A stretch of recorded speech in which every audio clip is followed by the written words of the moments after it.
अस्सलाम वालेकुम नाज़रीन, मैं हूं रिजवान जाफ़र। हमारे पाकिस्तान के साथ हाजिर खिदमत हैं। आज हमें Titan college for A levels में और हमारे साथ यहाँ के बहुत ही काबिल स्टूडेंट्स मौजूद हैं।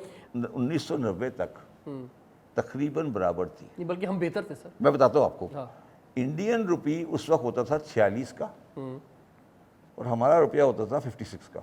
ठीक। ये फ़र्क था। आज उनका रुपया है 86 का, मेरा रुपया है 280 का। ठीक है, ये तबाही जो पाकिस्तान की फिरी है ना, ये पिछले 20 साल में फिरी है। मुझे ये सवाल पूछना है कि as you know Pakistan is drowning in debts, तो गवर्नमेंट क्या एक्शंस देगी सस्टेनेबल डेट्स को पे ऑफ करने के लिए? देखिए, जो मुल्कों का कर्जा होता है ना, वो आम कारोबार के कर्जे से मुख्तलिफ होता है। और कर्जा पाकिस्तान के पास, पाकिस्तान का कर्जा जो है इस वक्त, उसको दो हिस्सों में डिवाइड कर लें, एक लोकल डेट, एक फॉरेन डेट।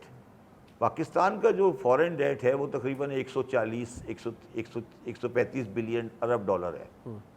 पाकिस्तान की जैसी बड़ी इकनॉमी के लिए 130 बिलियन 140 बिलियन डॉलर बहुत बड़ी अमाउंट नहीं है, बहुत बड़ी अमाउंट नहीं है। मगर हमारे पास डॉलर की अर्निंग नहीं है जहाँ से हम वो कर्जा पे कर सकें। अब पाकिस्तान की एक्सपोर्ट 1990 में 15 बिलियन डॉलर थी, 90 में। वियतनाम की एक्सपोर्ट भी 15 बिलियन डॉलर थी 1990 में। आज पाकिस्तान की एक्सपोर्ट 35 लगा लें आप, वियतनाम की एक्सपोर्ट 600 बिलियन डॉलर है, 600 बिलियन डॉलर है। तो जब तक आप एक्सपोर्ट डॉलर नहीं कमाएंगे, आप पाकिस्तान में कोई तब्दीली नहीं ला सकते। आप कोई कहानी प्रेजेंट कर दें, वो जो सी कहानी आपने प्रेजेंट करनी है वो कर लें, at the end of the day आपको डॉलर कमाना पड़ेगा। अच्छा, अब डॉलर आपकी ज़मीन में आपके सामने रखा हुआ है, मगर आपको कमाना नहीं आता। मैं आपको मिसाल देता हूँ। मैं एक अस्पताल में ट्रस्टी हूँ, उसने ऑपरेशन कराना था। उन्होंने कहा नहीं जी, मैं तो इंग्लैंड में कराऊंगा। मैं करा लो जाके इंग्लैंड में। इंग्लैंड में ऑपरेशन कराने गया, वो पाकिस्तानी डॉक्टर ऑपरेट कर रहा था उसको। अच्छा, ठीक यार, तो हमारे पास अच्छा सिस्टम का मसला है ना, सिस्टम के अंदर वो एक्सेप्टेबल था, इस सिस्टम में एक्सेप्टेबल नहीं है। हमारे पास लाखों डॉक्टर हैं, हम डॉक्टर एक्सपोर्ट कर देते हैं, डॉक्टरों की सर्विस एक्सपोर्ट नहीं करते। आज इंडिया में हज़ारों मरीज बाहर से आके इंडिया में ट्रीट होता है, बाहर चला जाता है। हम कराची में ये कर सकते हैं कि हार्ट बाईपास का सेंटर बनाएं, दुबई से इधर से उधर आएंगे। देखिए ना, आज दुबई से जो ट्रांसप्लांट बाईपास कराने जाता है लंदन, उसको 6 घंटे लगते हैं फ्लाइट में, 8 घंटे लगते हैं। कराची से उसका 1.5 घंटे का फ्लाइट है, वो कराची में आए, अपना बाईपास कराए, वापस। अमाउंट का भी बहुत बड़ा डिफरेंस। इसको बोलते हैं outsourcing of the medical service, medical transcription. ठीक है, इसमें पाकिस्तान का पोटेंशियल ह्यूज है। आप जैसे पढ़ रहे हैं, ऐसे यही एजुकेशन दुबई में जो बच्चे पढ़ रहे हैं उसकी फीस 10 टाइम है। ठीक है, हम दुबई से बच्चे इंपोर्ट नहीं कर रहे। एक ज़माने में पाकिस्तान में अल्जीरिया के, फ़लस्तीन के, जॉर्डन के बच्चे आके पढ़ा करते थे। ठीक है, तो पाकिस्तान की एक्सपोर्ट का अल्टीमेट जो आने होने वाला है वो एक्सपोर्ट ऑफ सर्विसेज होगा, एक्सपोर्ट ऑफ गुड्स नहीं होगा। और हमारे यहाँ एक्सपोर्ट ऑफ सर्विसेज के बारे में कोई कहानी है ही नहीं। हम सोचते ही नहीं कि एक्सपोर्ट ऑफ सर्विसेज भी किसी चिड़िया का नाम है। ठीक है, हमने कभी ये नहीं सोचा कि अच्छा, अब आप जो ए लेवल कर रहे हो, ओ लेवल कर रहे हो, तो आप ये एक्चुअली बाहर वाले को पैसे दे रहे हो। ठीक है, मगर आप इसको कवर कर सकते हैं by getting this work done for the foreigners, बाहर वालों के बच्चों के ऊपर। जो दुबई में लोग रहते हैं, बाहर रहते हैं, उनको मेडिकल की तालीम दें, उनको इंजीनियरिंग की तालीम दें, उनकी लॉ की तालीम दें, और करते जाएं। और इसका कोई एंड नहीं है, इसका कोई एंड नहीं है। हमारे पास कोई कमी नहीं है एजुकेशन पढ़ाने वालों की, पढ़ने वालों, कोई कमी नहीं है। हमारे पास इतना बड़ा मास है कि हम लाखों लोगों को ये काम कर सकते हैं। तो पाकिस्तान का मुस्तकबिल, जैसा मैंने कहा ना, वो डिपेंड करता है कि हम इस ह्यूमन रिसोर्स को किस तरह यूज़ करें। अब आज इंटरनेट हर एक के पास लगा हुआ है, अब आप इंटरनेट को बंद कर दें, फिर आप कहें VPN इस्लामी नहीं है, फिर कहते नहीं वो टाइपिंग मिस्टेक हो गई थी, वो VPN जायज़ नहीं है। तो ये जो मजाक है ना, ये जो आपने मजाक बनाया हुआ है, इसको ख़त्म करना पड़ेगा कि जी आपने, तो ये आप मुझे बताएं कभी आपने, अच्छा वो IT एक्सपोर्ट करते हैं, उन्हें ये नहीं पता कि IT एक्सपोर्ट का मतलब क्या है। देखिए ना, मैं आपको मिसाल देता हूँ, आज पाकिस्तान में पाकिस्तानी जो टेलीविज़न ड्रामा है ना, वो इंडिया से ज़्यादा चलता है, पता है आपको? इंडियन फिल्मों से ज़्यादा और चलता है। लाखों बंदा पाकिस्तानी ड्रामा देखता है, और वो ड्रामा दुबई से रिलीज़ होता है और चलता है, पाकिस्तान में पैसे नहीं आते। प्रॉपरली आप इसको स्ट्रीमलाइन करें, मैनेज करें, उनको जगह दें, उनको स्टूडियो बना के दें, उनके लिए स्पेस बना के दें, वो क्यों नहीं करेंगे? ड्रामे बनाने में पाकिस्तान के पास इंडिया से एज है, फिल्म में नहीं है, ड्रामे में है जी बिल्कुल, वो एज है। अब उस एज को कैपिटलाइज करें, आप कराची में प्लॉट दे दें उनको, स्टूडियोज बना के दे दें, यार ठीक है आप बनाएं ड्रामे और एक्सपोर्ट करें यहाँ पर। हम बेसिकली हम अंदर से नहीं चाहते कि मुल्क चले, इसलिए नहीं चाहते। मैंने किसी प्रोग्राम में कहा था कि हम 25 करोड़ का मुल्क है, हमारे मुल्क में 2 करोड़ आदमी रूलर हैं और 23 करोड़ रुपए लोग उनके नौकर हैं। तो अगर पाकिस्तान में करेक्शन आ गई ना, तो वो 23 करोड़ नौकर नहीं रहेंगे। तो वो नौकर जो हैं, उनको नौकर रखने के लिए ये सारी तबाही आपको नजर आ रही है। ऐसा ही है, वही जब तक एक निज़ाम नहीं हुआ, इक्वल अपॉर्चुनिटी वो ये नहीं होगी, चीज़ें बेहतर नहीं होंगी। इसमें ये नहीं है कि उनको ये पता है कि नहीं सही हो रहा, मगर अगर देखिए, मुसलमान की फितरत ये है कि वो कभी मजदूर को उसकी सही उजरत नहीं देता, उसको कम उजरत देता है, बाद में उसे खैरात देता है, क्योंकि उजरत का सवाब नहीं है, खैरात का सवाब है। आप समझे मैं क्या कहता हूँ? मुसलमान कभी मजदूर को उजरत नहीं दे सकता, क्योंकि मुसलमान अल्लाह ताला के साथ हिसाब कर रहा होता है। मुसलमान बेसिकली बनियों की तरह हिसाब कर रहा है अल्लाह ताला के साथ। इसलिए हम सुना हुआ ये अक्सर चल रहा होता है, इस काम के 70 गुना सवाब, इसका 90 गुना सवाब, इसलिए कि मुसलमानों ने अल्लाह ताला के साथ एक अकाउंट खोला हुआ है, या डेबिट या क्रेडिट, या डेबिट या क्रेडिट, ठीक है। और वो शाम को डेबिट क्रेडिट करके बराबर करके चला जाता है। उसने सारा दिन हराम की कमाई खाई करी, और शाम को जाके सैलानी पे 3 बंदों को खाना खिलाया, डेबिट करके बराबर करके घर चला गया। ये हमारी बैलेंस शीट है। शाम को बैलेंस शीट बराबर करते हैं, शाम को घर चले जाते हैं। सारे साल हराम की रोटी खाई, और 1.5 लाख रुपए का बैल गली में खड़ा किया, पूरी गली को गंदा किया, सारा खून बहाया, उसके बाद बैल कुर्बानी पे काट दिया, आपकी बख्शिश हो गई। ये जो अल्लाह ताला के साथ आपने हिसाब करना शुरू किया हुआ है ना, रोज सुबह शाम हिसाब कर रहे होते हैं आप, इसने माशरे को तबाह किया हुआ है। इसमें डेबिट क्रेडिट नहीं है, ये डेबिट क्रेडिट कर रहे हैं हम बैठ के कि यार। सर नेक्स्ट क्वेश्चन लेते हैं जी प्लीज। तो आपसे मेरा सवाल ये कि ऐसी क्या चीज़ है कि हर गवर्नमेंट कोई भी कोशिश करती है, लेकिन इसका आखिर में रोना यही होता है कि हम नहीं कर सकते बिकॉज कि हमें ये मिला था, अगर ये हो गया। दूसरा सवाल सर मेरा ये कि पाकिस्तान की इकॉनमी के आई नो बहुत सारे इश्यूज़ हैं, हमारी जो है ना बैलेंस ऑफ पेमेंट का इशू भी है, हमारी इन्फ्लेशन भी है, हमारी एजुकेशन सही नहीं है। आपके लिहाज से कोई 3 ऐसे इंडिकेटर्स जिसके ऊपर अगर पाकिस्तान की इकॉनमी सही हो जाए, या गवर्नमेंट काम कर ले, या कोई ऐसी कलेक्टिव एफर्ट्स हो जाएं, कोई 3 ऐसे इंडिकेटर जिसके ऊपर काम सही हो जाए, तो पाकिस्तान की इकॉनमी कोई अच्छी शेप में आ सकती है। ये 2 सवाल। पहला वाला सवाल का जवाब ये है जी कि वो जो गवर्नमेंट कह रही होती है कि हमें सही करना है, उसके 2 इश्यूज हैं। पहली बात तो उन्हें ये पता है कि क्या सही करना है,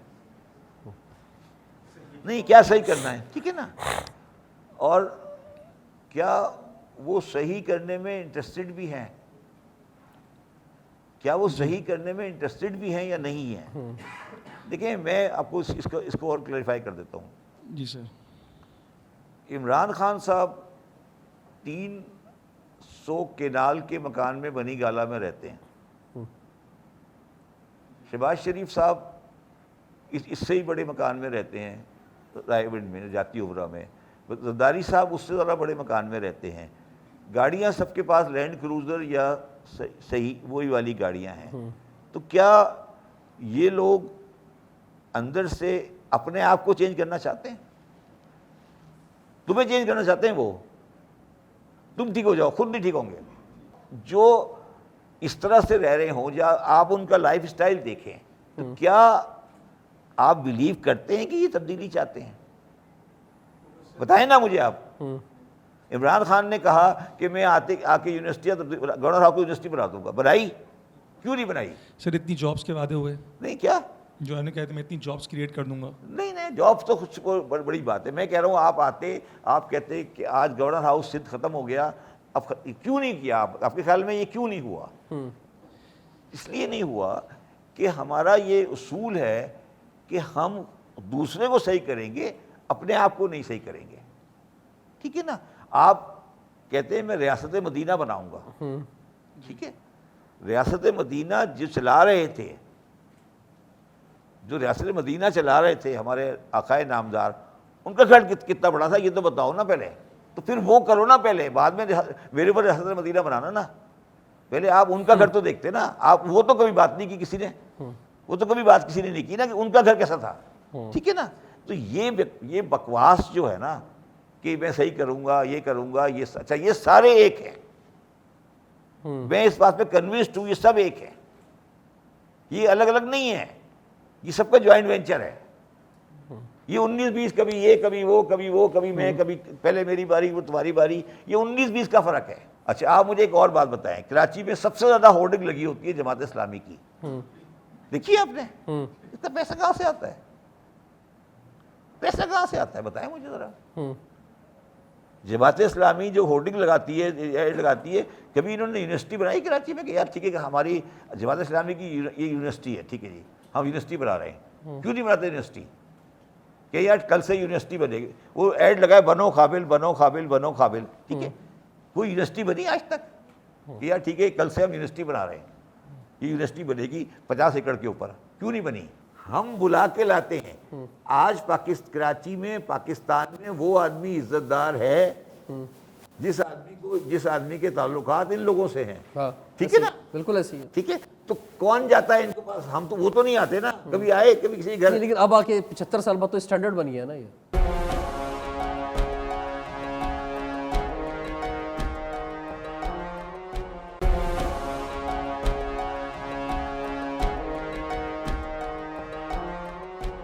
पहली चीज ये करनी चाहिए कि गवर्नमेंट को डिसेंट्रलाइज करें और छोटा करके नीचे लेकर आएं।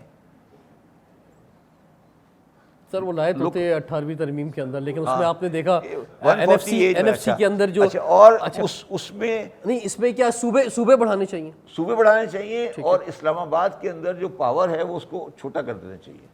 आप इस्लामाबाद को टेक्निकली ख़त्म कर दें। देखिए state bank of Pakistan Karachi में क्यों है? स्टेट बैंक पाकिस्तान कराची में क्यों है? इस्लामाबाद में क्यों नहीं है? सर वो भी चली जाएगी मौके। नहीं, इसलिए है सर सब चला गया इस्लामाबाद, वो भी चली जाएगी। अब उल्टा होने वाला है। अच्छा, SECP और जो ऐसे डिपार्टमेंट हैं इनको कराची लेकर आए, कुछ को लाहौर लेके जाएं। ये इस्लामाबाद में आपने एक आर्टिफिशियल गवर्नेंस बनाई हुई है ना, ये आर्टिफिशियल है, इसको खत्म करें। दूसरी बात, आपको फॉर अ लॉन्ग रन आपको एक्सपोर्ट ऑफ सर्विसेज जो है, ये जो बात कर रहा हूं मैं, इसके ऊपर आपको एक बिल्कुल क्लियर पॉलिसी डालनी पड़ेगी। अभी चाहे वो स्टूडेंट ए लेवल कर रहा हो, ओ लेवल कर रहा हो, इंटर कर रहा हो, ग्रेजुएशन कर रहा हो, मास्टर्स कर रहा हो, 90% स्टूडेंट्स का भी ये लेना देना है कि बस मुझे पाकिस्तान से मजबूरी के तहत एजुकेशन लेनी पड़ रही है बिकॉज मैं बाहर नहीं जा सका, और जैसे ही एजुकेशन कंप्लीट होगी मुझे तो किसी भी सूरत जॉब करनी है बाहर जाके। तो बीइंग एन एजुकेशनल 14 अगस्त को मैं बहुत ज़बरदस्त स्पीच देता हूँ कि मैं एक बहुत ज़बरदस्त पाकिस्तानी हूँ, मैं बहुत पैट्रियाटिक हूँ, आपको पाकिस्तान में रहना है, पाकिस्तान छोड़ के नहीं जाना है, लेकिन कोई प्रैक्टिकल इसके लिए नहीं हो रहा है। अच्छा, अब आपने जो suggestions the well and good. अब प्रॉब्लम ये है कि देखिए हम क्या समझते हैं कि एक बहुत अच्छा इंसान, फॉर एग्जांपल अगर मैं समझता हूँ मैं बहुत अच्छा इंसान हूँ और मैं कल एजुकेशन मिनिस्टर बन जाता हूँ, जैसे आप FBR के चेयरमैन बने, आपको सारी अथॉरिटीज़ मिली, लेकिन कुछ प्रैक्टिकल हो ही नहीं सका। कॉजेज हमें पता है, रीज़न हमें पता है, सोल्यूशन आपने दे दिया, सबको पता है। अब सवाल मेरा ये कि इसको कौन सॉल्व करेगा, इसको कौन आएगा जब एक आप जैसा बंदा जाके भी सॉल्व नहीं कर पा रहा, इस तरह कितने बंदे, हमारे कितने चार्टर्ड अकाउंटेंट्स हैं, अभी कुछ 2-3 चार्टर्ड अकाउंटेंट्स हैं जो गवर्नमेंट के साथ हैं, लिंक है, हम उनको जानते हैं। बहुत सारे लोग डिफरेंट पार्टीज़ ने अच्छे लोग भी पार्लियामेंट में भेजे, लेकिन मेरा अब सवाल ये है कि ये कौन सा ऐसा माफिया है जो उसको सॉल्व करेगा? हमें सब पता चल गया है, लेकिन अब इसका क्या ये दो सोल्यूशन है? हिस्सों में सर, पहला तो ये जो बाहर जो लोग जाना चाह रहे हैं मायूसी बहुत ज़्यादा है, और दूसरा ये कि ये भाई करेगा कौन, ये होगा कैसे? बाहर जाने का जहाँ तक सवाल है, बाहर जाने से आप कभी किसी, जो एक बड़ी मशहूर सेइंग है कि patriotism is the last refuge of a scoundrel. मैं पेट्रियोटिज्म की कोई चीज़ कभी नहीं, पेट्रियोटिज्म कोई चीज़ नहीं होती दुनिया में। तो बाहर अगर उसको अवेलेबिलिटी है तो उसको आप रोक नहीं सकते। उसका सिर्फ जो आपको उसका तरीका है रोकने का, वो सोशल हो सकता है और वो वहाँ से रोकेगा। तो उसको मैं जो ब्रेन ड्रेन जिसे कहते हैं आप, ये ब्रेन ड्रेन अभी इमीडिएटली तो नहीं रुकेगा, मगर जो हालात मैं वेस्ट में देख रहा हूँ और जो हालात वेस्ट में आज डेवलप होते जा रहे हैं, वो अल्टीमेटली एक सैचुरेशन पॉइंट पे आने के बाद हमारे मासेस को एक्सेप्ट नहीं कर सकेंगे। अच्छा, अवेलेबल उनके पास जगह नहीं है ना, जगह नहीं है उनके पास। तो वो जैसे अमेरिकन, जैसे इंडिया में आपको पता है कि इंडिया आईटी इंडस्ट्री कैसे डेवलप हुई। इंडियन आईटी इंडस्ट्री इस तरह डेवलप हुई कि जब अमेरिकन ने इंडियन के आईटी वीज़े पे पाबंदी लगा दी, ठीक है, कि कोई आईटी टेक्नीशियन अमेरिका नहीं आएगा, तो मजबूरी में बेंगलोर जाके बैठ गया वो। हाँ तो अब आज क्या हुआ कि बेंगलोर डेवलप हो गया। हाँ, ठीक है। तो ये वेस्ट में से आएगा, वेस्ट वाला आपके डॉक्टरों में पाबंदी लगाएगा, वेस्ट वाला आपके बहुत सारे बंदों में पाबंदी लगाएगा आहिस्ता आहिस्ता। और बड़ी, मैं लोग आप कहोगे कि अच्छी बात नहीं है, बुरी बात है, आप अजीब सी बात कर रहे हैं। मुझे बड़ी खुशी हुई जब दुबई ने मेरे वीज़े बंद किए, मुझे बड़ी खुशी हुई, ठीक, आई वॉज वेरी हैप्पी ठीक, कि यार ये उन्होंने वीज़े बंद किए। मैं कहता हूँ बिल्कुल बंद कर दे, बिल्कुल बंद कर दे वीज़े, पाकिस्तानियों की एंट्री बंद कर दे वीज़े। मैं आपको आज यकीन से कह सकता हूँ कि अगर पाकिस्तानियों की एंट्री दुबई में बंद कर दें, पाकिस्तान के 50% मसाइल हल हो जाएंगे। तो आप ये जो ये प्रेशर आपको बाहर से आएगा। नहीं, लेकिन जो अभी पहले तो मजदूर तबका जाता था ना, अब तो सेटल्ड लोग अपने घर बेच के, अपने फ्लैट बेच के, अपनी गाड़ियां बेच के इन्वेस्ट कर रहे हैं खासतौर पे। और यूएस जाना खासतौर पे वो तो बड़ा ख्वाब है लोगों का कि भाई वहां जाए, वहां जाके रहे। अच्छा, जो नहीं तो जाना चाहिए, नहीं जाना चाहिए लोगों को, लोग जो जा रहे हैं जिनको जगह मौका मिले चले जाना चाहिए, जाना चाहिए, यहाँ से निकले। नहीं, ये इसलिए निकलने वाली बात नहीं है। देखिए मैं आपको एक और चीज़ बता देता हूँ। यहाँ से निकलने वाली बात जो है ना, वो जो आदमी गरीब है और नहीं जाए वो बेवकूफ़ है, और जो अमीर है और चले जाए वो पागल है। तो अमेरिका में जो जाके रहता है उसको भी ये सोचना पड़ेगा आखिर में कि भाई ये 25 साल की खेल है। उसके बाद जब आपकी बूढ़े हो जाते हैं, आपने कभी अमेरिकन के बूढ़ों का हाल नहीं देखा। तो ये कहानी बड़ी शॉर्ट टर्म है, ये बिल्कुल ये बड़ी शॉर्ट टर्म कहानी है। तो ये इसको भी हमें इस चीज़ का ध्यान रखना चाहिए कि ये हम क्या खेल खेल रहे हैं। ये हम क्या, ये गलत, कोई खेल, अच्छा खेल नहीं है ये। मतलब ये आपको लगता है कि बड़ा एडमायरेबल खेल है, मेरी बहन का जो घर है उससे अच्छा घर मैंने दुनिया में शायद नहीं देखा। बड़ा सा लॉन है और घर हरियाली, न्यूयॉर्क के पास, बेस्ट न्यू जर्सी में, best location in the world. मतलब आप जो अचीव कर सकते हैं ना, मगर अब उसकी जो हाल है वो ये है कि वो दवाएं प्रेशर का खा के, और हम उसे उठाते हैं कि नाश्ता कर लें, खाना खा लें, ये कर लें, वो कर लें। तो अच्छा, दूसरा सवाल आपका जो था, सेकंड सवाल क्या था आपका? कौन बदलेगा कौन? अच्छा, हल तो बता रहे हैं, सॉल्यूशन तो बता रहे हैं। बदलेगा कौन? अच्छा, बदलेगा कौन जो है ना, उसका ये पोजीशन है कि देखें, मैं जो आपको कह रहा हूँ ना कि मैं अब खुद आपको दोबारा कह रहा हूँ ना कि मुझे एक तब्दीली की या कम से कम बुराई की रियलाइजेशन की हद तक पहुँच चुके हैं हम। अगर आप मेरी कोई 1.5 साल से 2 साल से पहले तकरीरें सुने, मैं बार बार ये कहता हूँ, अब आज भी ये कह रहा हूँ कि नेशनल गवर्नमेंट बना लें, नेशनल गवर्नमेंट बना लें। इमरान खान को आज ये कहना चाहिए कि आप नेशनल गवर्नमेंट बना लें, हम आपके साथ गवर्नमेंट बनाने को तैयार हैं, प्रोवाइडेड। यही तो मैं आपको, कोई किसी के साथ बैठने को तैयार नहीं है ना, ये भी एक मसला है ना। नेशनल गवर्नमेंट कैसे बनेगी? कोई किसी साथ बैठने को तैयार नहीं है, सबके अपने अपने जो मफादात हैं, यार अगर सब अपने अपने सूबे लेके अलग हो गए हैं। बैठने को तैयार जी। नहीं है तो फिर वही लोग आगे आएंगे ना जिनके पास डंडा है, पावर है। बस ठीक है, तो फिर- बिल्कुल नहीं, अलार्मिंग नहीं है हमारी हुकूमत के लिए, रियासत के लिए। अगर वो कंट्रीब्यूशन छोड़ देंगे कराची को, नहीं तो रियासत- कराची को हाथ में नहीं रखेंगे। हाँ, रियासतें बनती और टूटती उसी वक्त है ना जब वो अवाम का एतमाद खो देते।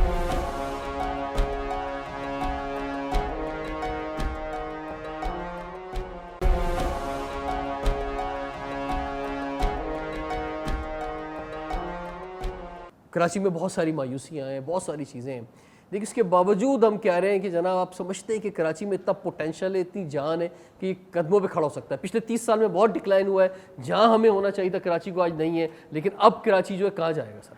देखिए, मैंने आपको भी थोड़ी देर पहले एक बात की ना,